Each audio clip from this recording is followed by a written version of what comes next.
Hi there, I'm Michelle, and today we're going to cook a lobster. Oh no! For this episode, I was behind the camera, but Alex will show us how he prepares boiled lobster Help me! and how he likes to play with his food before cooking it, Hey buddy, pick on them on your own size. and how he enjoys eating a lobster eye. But that's later.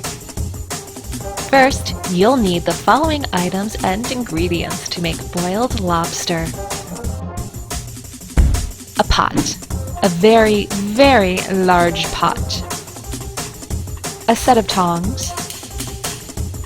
Live lobsters. Like duh. Coarse salt. And about 1 1/2 quart of water per pound of lobster for boiling. You may also need pot holders, a cutting board, a large knife, drawn butter, fresh lemons, custard cups, a lobster bib, claw crackers, a small fork and/or lobster pick, and a bone dish to place empty shells after picking your boiled lobster. Now, let's get started. First, add water to your large pot and let boil. If you don't have a pot big enough for several lobsters, you can always do one at a time. Next, add salt to the water. Adding salt will increase the water's boiling point, and it will also help retain the flavor of the lobster meat. Alex adds in scallions for even more flavoring. When handling your live lobster, pick it up by its midsection. Be careful of the lobster's spines. They're very sharp. See, his paws are nicely rubber banded so he can't hurt us. Here's a little tip. Use good common sense and don't remove the rubber bands before cooking your live lobsters. When buying a live lobster, be sure to pick one that's lively and has both claws still attached. Live lobsters can only be stored for a few hours and must be cooked the same day that they are bought. Store them in the refrigerator wrapped in wet cloth or newspaper. After being stored in the fridge, Alex rinses the lobsters with cool water to make sure that they're still alive and well. You see how sharp these little areas can be here. I mean, this is where you have to be the most careful. These spines here, up here. This is actually one of the sharpest, right above the nose. It sure protects his eyes. Here's another little tip. To protect your hands from those nasty spiny parts of the shell, wear rubber kitchen gloves while handling your lobster. And then, of course, on the claws have lots of sharp areas, especially the ends here. And all along, so you want to be careful there. The bottom is actually pretty fleshy. Oh, really nice and clean now.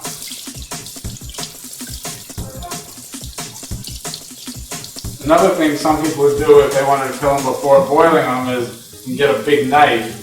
And starting right here, you just kind of chop down right through the head. Giving your lobster a quick death blow kills it instantly and is said to be the most humane way to kill a lobster.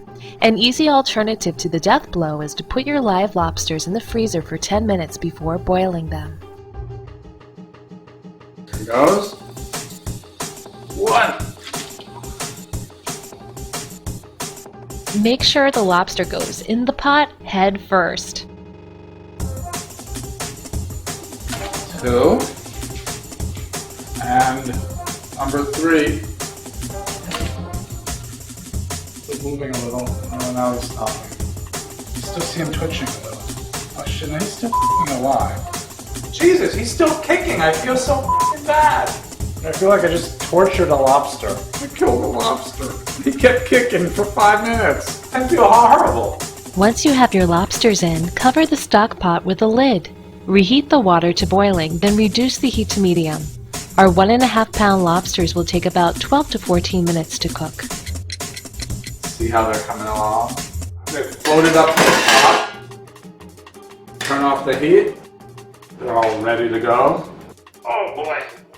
Oh, this is heavy. Using your tongs, move your cooked lobsters to a colander to drain. Be sure to give them ample time to cool off before handling them with your bare hands. Now Alex shows us how he prepares his boiled lobsters for serving. You might want to have a cutting board and a big knife handy. Right down the center. Just be careful because it's still really hot. And just push down and then straight back. There we go.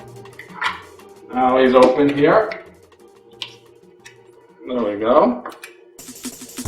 Remember, knife away from you. And just push down the middle. And straight down. There we go. Number 2 down. Now also to make the insides easier to eat, we can open them up a little bit right here down the middle. Just kind of push right through a little, just kind of crack them open a little, make it a little easier. There we go. Let's take a look, let's see if we got eggs in this one. The eggs are delicious. The female lobster's eggs, or roe, are called coral for their color when cooked. Now that your lobster is boiled, you're welcome to remove the rubber bands from its claws. Using his knife, Alex slightly cracks open the large claws and lets some of the water drain out.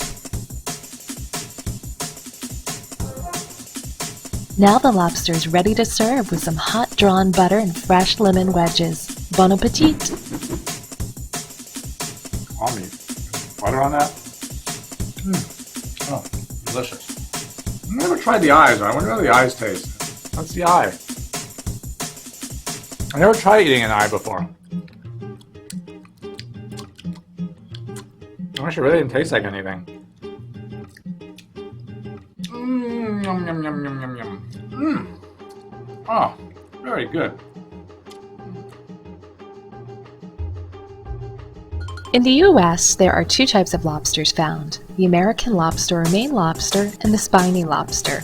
Unlike the spiny lobster, the Maine lobster is a clawed lobster. Lobsters can live for over 100 years and can grow throughout their lifetime. According to the Guinness World Records, the largest American lobster caught weighed in at a whopping 44.4 pounds. Despite their ability to grow to impressive sizes, the average lobster's brain is tiny, just the size of a grasshopper's brain. Today, Maine lobsters are considered a luxury food. However, during colonial times, lobsters were so plentiful in New England, they were considered the food of peasants and were even used as pig fodder and field fertilizer. Back then, the prize catch was a codfish. How times have changed. Ciao for now, and until next time, feel free to visit michellec.tv.